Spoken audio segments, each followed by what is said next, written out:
आणि दादांना विनंती की आपण मार्गदर्शन करावं. आजच्या कार्यक्रमाचे अध्यक्ष पुण्यश्लोक अहिल्यादेवी होळकर यांचे 13वे वंशज भूषणसिंह राजे होळकर, कार्यक्रमाला उपस्थित असणारे विधिमंडळातील माझे सहकारी सतीशराव चव्हाण, कैलासराव पाटील, संजय जाधव, रावसाहेब तोगे, स्वातीताई कोल्हे, फैसल चाऊस, अंकुशराव काळवणे, रमेश निचित, पंकज ठोंबरे, ज्ञानेश्वर दुधारे,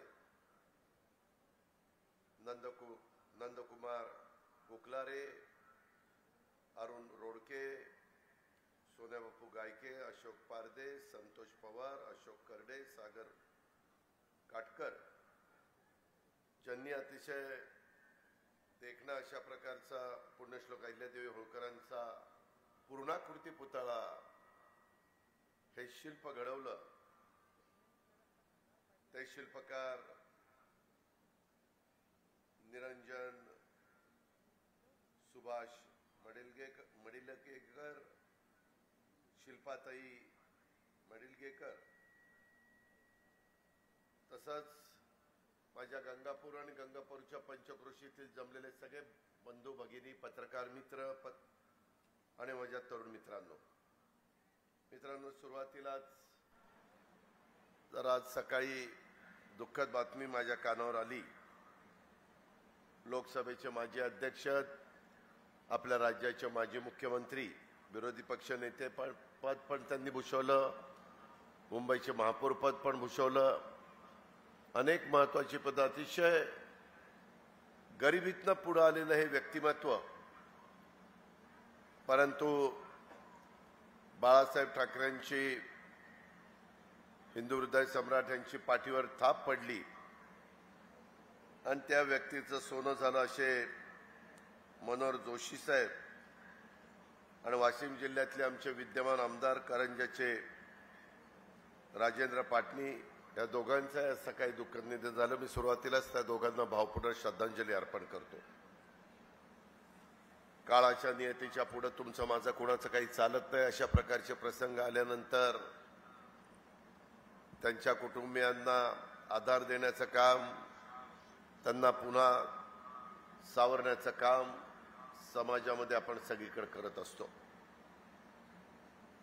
आज बरेच दिवस माझ्या मागं सतीश चव्हाण लागलेले होते की अजित पवार तुम्ही आम्हाला एक दिवस छत्रपती संभाजीनगरला द्या आणि आम्हाला काही कार्यक्रम घ्यायचे आहेत. इथं एक आमचा ट्रस्ट आहे ज्याचं काम रावसाहेब तोगे बघतात, राजे यशवंतराव होळकर प्रतिष्ठान, आणि त्यांनी तिथं पुण्यश्लोक अहिल्यादेवी होळकरांचं एक चांगल्या प्रकारे पूर्णाकृती पुतळा असावा, त्यांचं कामकाज पुढच्या पिढीला देखील सतत स्मरणामध्ये राहावं, अशा प्रकारचा विचार करून त्यांनी तो प्रयत्न सुरू केला. परंतु त्याला शेवटी कुठल्याही गोष्टीला आर्थिक मदत असावी लागते आणि ते आर्थिक पाठबळ देण्याचं काम आमदार सतीश चव्हाणांनी केलं. अनेक मान्यवरांचे हातभार लागले म्हणून गंगापूरच्या शहराच्या वैभवामध्ये भर घालणारा एक अतिशय सुंदर अशा प्रकारचा पुतळा पुण्यश्लोक अहिल्यादेवी होळकरांचा निरंजन आणि शिल्पाताईंनी इथं उभा केलेला आहे. त्या पुतळ्याचं अनावरण झालं असं सुरुवातीलाच मी जाहीर करतो.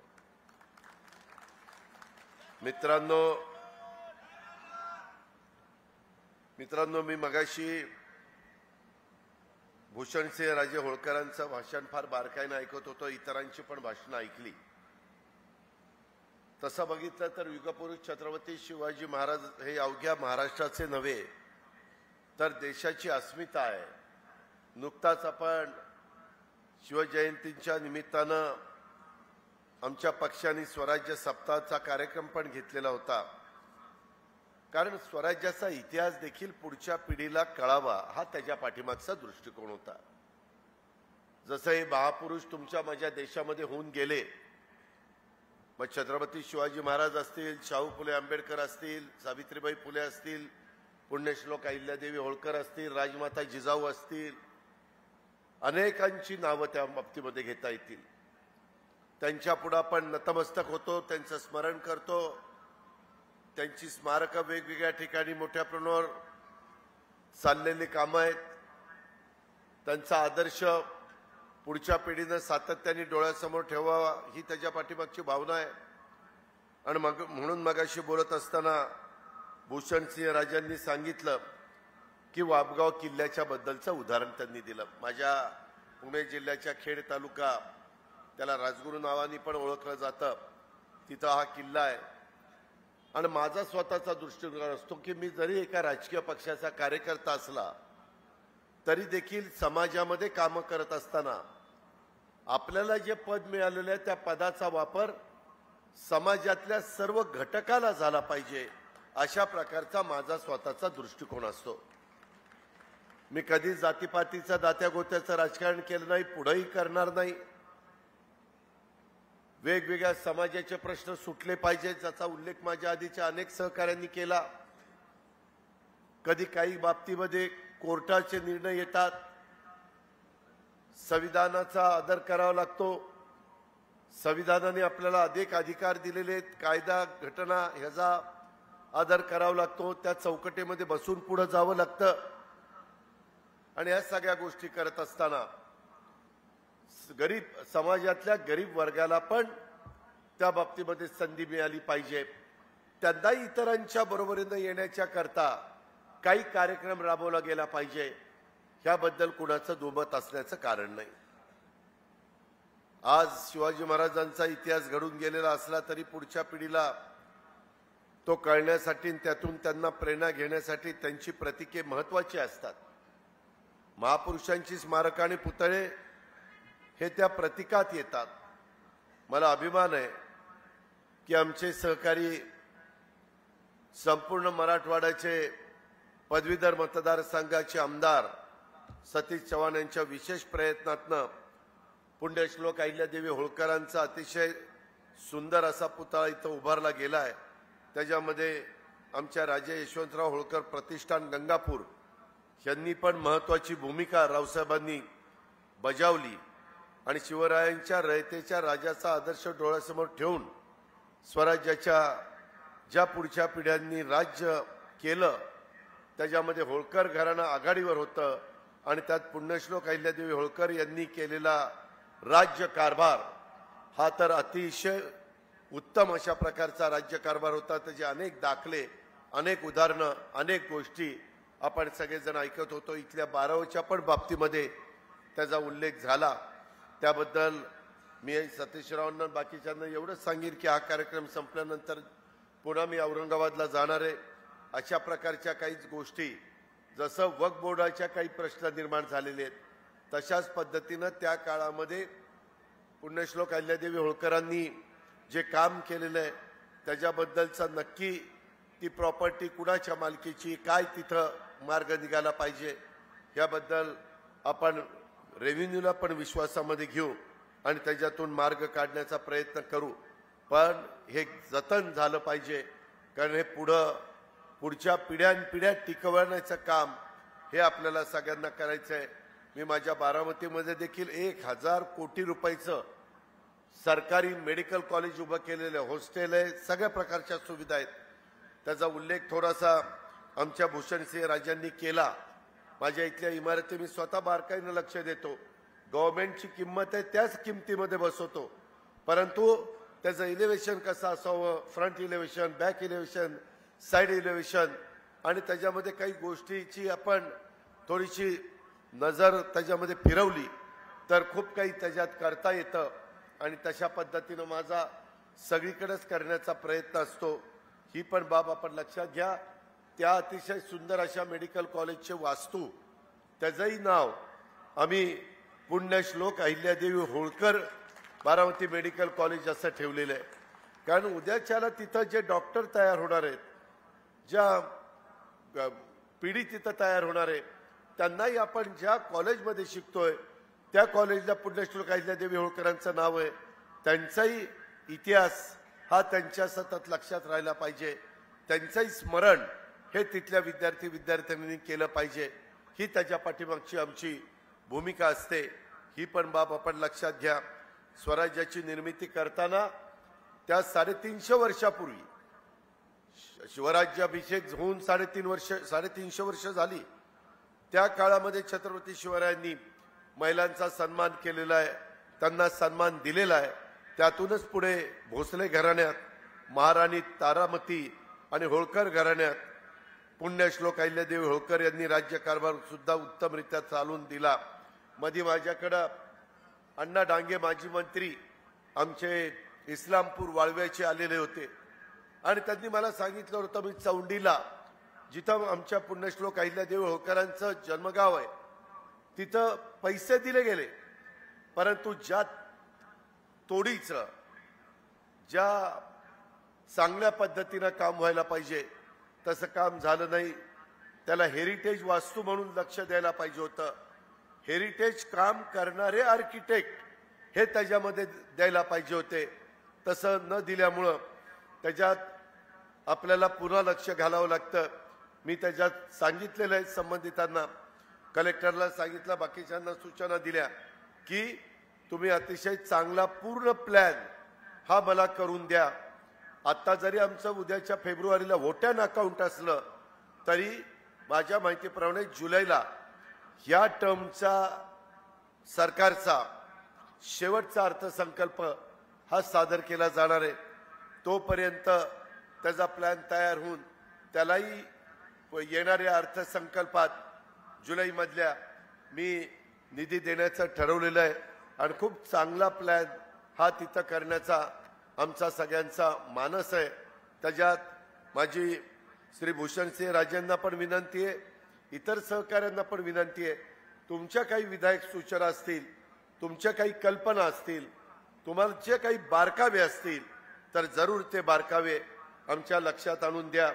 आम्ही त्याच्यामध्ये निश्चितपणे त्या सूचनांचं स्वागत करू आणि त्याचा अंतर्भाव करून आपण अतिशय देखणं म्हणजे सगळ्यांना अभिमान वाटेल अशा पद्धतीचं स्मारक चौंडीला अजून ज्या काही त्याच्यात भर घालायची ते भर घालण्याचं काम करू, ही पण ग्वाही मी आपल्याला देतो. मग अशी बोलत असताना पैनगंगेचा परिसर जो काही आहे तिथं काही प्रश्न निर्माण झालेले आहेत, तिथल्या लोकांच्या जमिनी गेल्या, इसापूर धरणाच्या बद्दल काही सांगितलं, त्याची व्यवस्थितपणे मला नोट द्या. मी त्याच्या संदर्भामध्ये मला जलसंपदा खात्याचे मंत्री या नात्याने आमचे सहकारी उपमुख्यमंत्री देवेंद्र फडणवीस साहेबांशी पण बोलावं लागेल आणि मुख्यमंत्री एकनाथराव शिंदे साहेबांशी पण बोलावं लागेल आणि अशा कामांना त्या दोघांचंही सहकार्य असतं, तिथं कुठं अडचण येणार नाही. परंतु 3 पक्षाचं सरकार चाललेलं असताना सगळ्यांना विश्वासामध्ये घेऊन सगळ्यांची चर्चा विनिमय करून अशा महापुरुषांच्या निर्णयाच्या बद्दलचे निर्णय झाले तर ते अतिशय अधिक संयुक्तिक ठरतात. म्हणून त्या गोष्टीचा पण उल्लेख, तिथं स्मारकाचा पण उल्लेख तुम्ही केला, त्या सगळ्यात आपण लक्ष घालू. मला काही त्याच्यामध्ये अडचण वाटत नाही. पुण्यश्लोक अहिल्यादेवींनी तसं पाहिलं तर 30 वर्ष माळव्याचा राज्यकारभार त्या ठिकाणी चालवला. अत्यंत पराक्रमी, न्यायी आणि तत्वशील अशा त्या राजमाता होत्या. होळकर घराण्यानं शिवरायांच्या रयतेच्या राज्याचा वसा हा कधी सोडला नाही. उत्तरेत जे वर्चस्व मल्हारराव होळकरांनी निर्माण केलं त्या पाठीमागे देखील प्रेरणा ही स्वराज्याची होती, लोककल्याणाची होती. शिवरायांच्या हिंदवी स्वराज्याचा ध्वज अटकेपार फडकवण्याच्या करता होळकर घराण्याचा फार मोठा वाटा होता. अशा या पराक्रमी इतिहासाला आपण उत्तरदायी असणं हे गरजेचं आहे. स्वराज्य जननी जिजाऊ माँसाहेब, महाराणी ताराराणी आणि पुण्यश्लोक अहिल्यादेवी होळकरांच्या सारख्या पराक्रमी स्त्रियांचा वारसा हा आपल्याला मिळालेला आहे, लाभलेला आहे. अहिल्यादेवी ह्या रणधुरंदर होत्या, उत्तम अशा प्रकारच्या त्या प्रशासक होत्या, रयतेची काळजी घेणाऱ्या आणि लोककल्याणकारी राज्यकर्त्या होत्या. सुभेदारी भोगणाऱ्यांनी मनगटे रयतेची सेवा त्या ठिकाणी करण्यासाठी असतात असे सांगणाऱ्या पुण्यश्लोक अहिल्यादेवी होळकर होत्या. पानिपताच्या लढाईनंतर मराठी सैन्य दक्षिणेकडे सैरावैरा धावत सुटलं. ना निवारा ना पाणी. अहिल्यादेवींची ही बाब लक्षामध्ये आली. त्यानंतर त्यांनी ठिकठिकाणी घाट बांधले, बारव बांधल्या, विहिरी खोदल्या, धर्मशाळा काढल्या, रस्ते, अशी अनेक कामं त्यांनी देशभरामध्ये केली. अनेक मंदिराचा त्यांनी जीर्णोद्धार केला. अनेक नवीन मंदिरं त्यांनी बांधली. या त्यांच्या परोपकारी कामामुळं त्या संत पदाला पोचल्या, पुण्यश्लोक झाल्या. ही गोष्ट नवीन पिढीनं कदापि विसरता कामा नये. बऱ्याचदा नवीन पिढीला माहिती नसतं की का पुण्यश्लोक अहिल्यादेवी होळकरांनी त्यामध्ये घाट बांधले, बारवा बांधल्या, विहिरी बांधल्या, धर्मशाळा केल्या, रस्ते बांधले. ह्याचाही पाठीमागचा इतिहास आपण सगळ्यांनी समजून घेतला पाहिजे. वयाच्या 28व्या वर्षी वैधव्य आल्यानंतर एखादी महिला, तरुण महिला खचली असती, परंतु मात्र सासरे राजे मल्हारराव हे त्यांच्या पाठीशी उभे राहिले आणि त्यांच्यावर विश्वास दाखवला. राज्यकारभार त्यांनी अहिल्यादेवींच्या हाती दिला. अहिल्यादेवी यांनी त्यांच्या विश्वासाला कधी तडा जाऊन दिला नाही. त्यांनी उत्तम राज्यकारभार करून दाखवला आणि त्यांनी माळव्याच्या वैभवात अधिक भर टाकलेली आपण सगळ्यांनी पाहिलेली आहे. लोकांच्या हाताला काम मिळावं, उद्योग व्यापार उदीम वाढावा, तर राज्याची भरभराट होते, याची जाणीव त्या काळामध्ये पुण्यश्लोक अहिल्यादेवी होळकरांना होती. महेश्वर येथे त्यांनी सूतगिरणी उभारली. आजच्या महिलांच्या मध्ये आवडीचा असलेला राजेशाही माहेश्वरी साडीचा ब्रँड हा पुण्यश्लोक अहिल्यादेवी होळकरांनी निर्माण केला होता. शिवाजी महाराजांनी नेहमीच हिंदवी स्वराज्याची स्थापना करत असताना 18 पगड जाती, 12 बलुतेदारांना सोबत घेऊन स्वराज्याचं तोरण बांधलं होतं. आणि हीच दृष्टी पुण्यश्लोक अहिल्यादेवी होळकरांच्या कारभारामध्ये देखील होती. माळव्यात भिल्लांना त्यांनी आपल्या सैन्यामध्ये स्थान दिलं. शेती कसण्यासाठी जमीन देऊन त्यांना मुख्य प्रवाहामध्ये आणण्याचं काम हे अहिल्यादेवी होळकरांनी केलं. राज्याचा कारभार हाताळत असताना लोककल्याणाचा विचार त्यांनी सतत जपला. सरकारी हिशोब वेगळा आणि खाजगी खर्चाचा हिशोब वेगळा असला पाहिजे, याकरता त्यांनी कटाक्षाने लक्ष असायचं. आर्थिक व्यवहार काटेकोर असल्यास त्या राज्याची प्रगती उत्तम होत असते. हे पुण्यश्लोक अहिल्यादेवी होळकरांच्या राज्यकारभारावरून उभ्या भारताच्या लक्षात आलं. आज आम्ही कारभार करत असताना त्यांचाच आदर्श आमच्या समोर असतो. शत्रूंना रोखण्यासाठी पुण्यश्लोक अहिल्यादेवी होळकरांनी अत्यंत चाणाक्षपणा दाखवला. इंग्रजांच्या कुटील कारस्थानाला त्या काळामध्ये अनेक संस्थानिक बळी पडले, पण इंग्रजांना त्यांनी अस्वलाची उपमा दिली. त्यांच्या तावडीत सापडणाऱ्याला ते गुदगुल्या करून मारत. इंग्रज देखील असेच आहेत, त्यांच्याशी जवळीक नको असे पत्र त्यांनी पेशव्यांना पाठवलं. त्यावरून पुण्यश्लोक अहिल्यादेवी होळकरांची किती दूरदर्शी होत्या, धोरणी होत्या, त्याची प्रचिती आपल्याला येते. पुण्यश्लोक अहिल्यादेवी होळकर ह्या करारी होत्या. राघोबा पेशव्याला माझ्या विरोधात लढणार असाल तर पराभवाची तयारी ठेवा असा खलिता पाठवून असं खुलं आव्हान त्यांनी दिलेलं होतं. यावरून त्या निग्रही होत्या हेही दिसून येतं. मराठ्यांचा इतिहास म्हणजे दगदगत अग्निकुंड असल्याचं इतिहासकार सांगतात. त्याचं मूळ हे आहे. पुण्यश्लोक अहिल्यादेवी होळकर तशा 70 वर्ष जगल्या. जवळपास त्या 70 वर्षात 30 वर्ष त्यांनी राज्यकारभार केला. हा काळ सोपा नव्हता. प्रचंड संघर्षातून त्यांनी प्रजेच्या कल्याणासाठी जीवन समर्पण केलं. शिवरायांचं स्वराज्याचं स्वप्न त्यांनी जिवंत ठेवलं. रयतेचा हिताचा कारभार त्यांनी केला. लोककल्याणासाठी प्रशासन चालवलं. अनेक लोकोपयोगी कामं त्यांनी केली. मातृत्व ममतेच्या प्रेमाने त्यांनी प्रजेला जपलं. मित्रांनो, दूरदर्शी आणि हिम्मतवान स्त्रिया ज्या कुटुंबामध्ये असतात ते कुटुंब कसल्याही संकटाला घाबरत नाही. त्या कुटुंबाचा उत्कर्ष होतो. जेथे स्त्रियांना अधिकार असतो, त्यांना जबाबदारी दिली जाते, त्याच स्त्रिया त्याचं सोनं करतात. हा इतिहास आपल्याला सांगतो. यासाठी माझी हात जोडून विनंती आहे की आपण आपल्या घरातल्या स्त्रियांना कर्तृत्वाला वाव द्यायला हवा, हे आपण सर्वांनी लक्षामध्ये ठेवलं पाहिजे. आज मोठ्या संख्येने माझ्या आया बहिणी आणि सगळ्या महिला इथं आलेल्या आहेत, त्यांचाही मी मनापासून स्वागत करतो. आज इथं माझी चौथ्यांदा राजे भूषण सिंह यांची भेट झालेली आहे. वाघगावच्या किल्ल्याचा जीर्णोद्धाराचा त्यांनी विषय मांडला आणि मी तात्काळ त्याला संमती दिली. किल्ल्याच्या संवर्धनासाठी लागणारा जो काही निधी असेल तो निधी देण्याच्या सूचना मी अधिकाऱ्यांना दिल्या.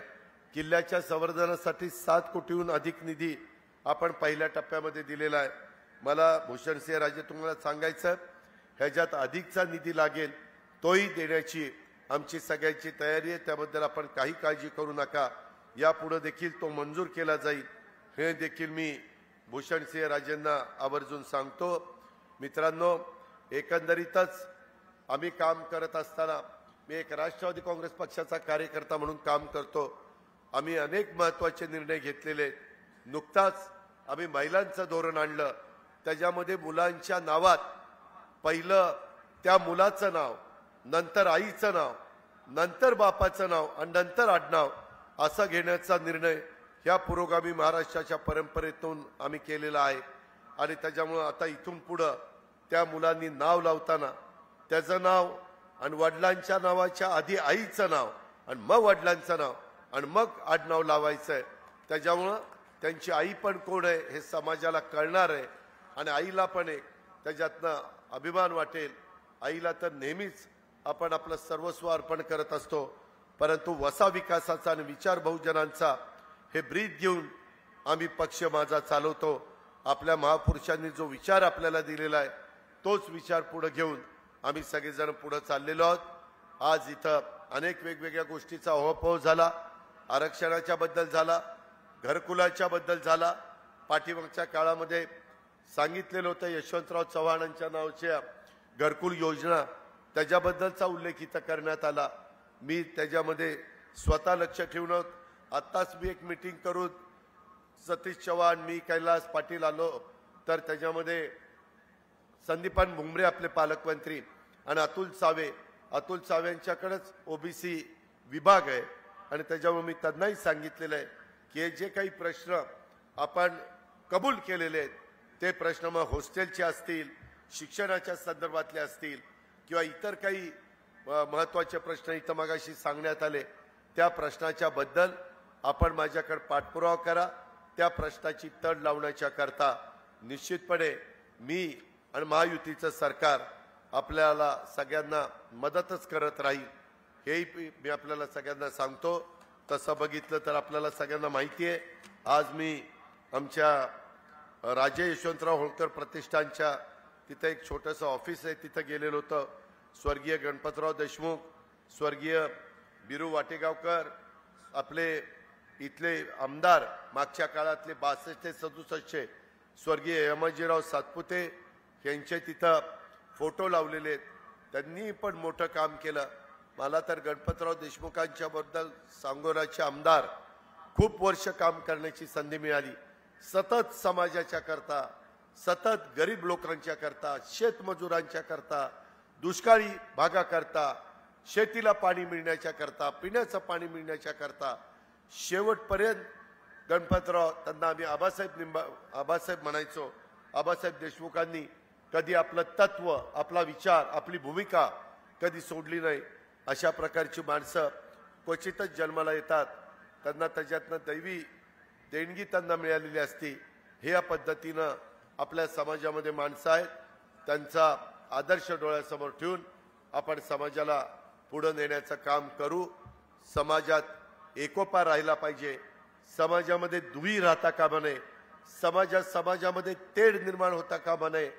कुठल्याही जातीनं, धर्मानी एकमेकाच्या बद्दल संघर्ष करायला सांगितलेलं नाही.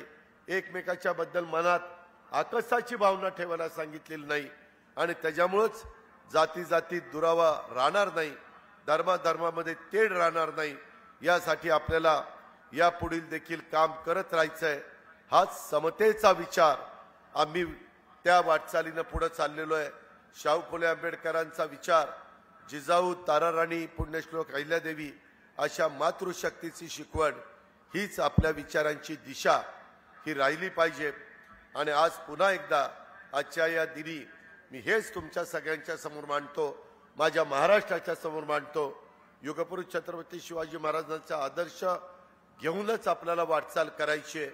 बहुजनांच्या कल्याणासाठी आणि त्यांच्या प्रगतीसाठी मी आणि माझा राष्ट्रवादी काँग्रेस पक्ष कायम बांधील आहोत. हे पण वचन या पूर्णाकृती पुतळ्याच्या अनावरणाच्या निमित्तानं मी इथं देतो. आणि ज्या ज्या गोष्टीची इथं चर्चा करण्यात आली, ओहापोह करण्यात आला, त्या बाबतीमध्ये आमचं महायुतीचं सरकार आणि आमचे मुख्यमंत्री एकनाथराव शिंदे, उपमुख्यमंत्री देवेंद्र फडणवीस, मी स्वतः आणि माझे सहकारी कुठं तिथं कमी पडणार नाही याबद्दलची ग्वाही देतो. राजे यशवंतराव होळकर प्रतिष्ठाननी जो पुढाकार घेतला आणि ते पूर्णत्वाला नेण्याचं काम आमचे सहकारी आमदार सतीश चव्हाणांनी केलं, त्याबद्दल सतीशरावांना आणि आमच्या त्या ठिकाणी असणाऱ्या रावसाहेब तोगेंना आणि त्यांच्या सगळ्या टीमला मनापासून त्यांना धन्यवाद देतो. एवढ्या प्रचंड संख्येने तुम्ही उपस्थित राहिलात त्याबद्दल सर्वांना मी मनापासून धन्यवाद देतो. आपले मनापासून आभार मानतो. जय हिंद, जय महाराष्ट्र, जय मल्हार. धन्यवाद दादा.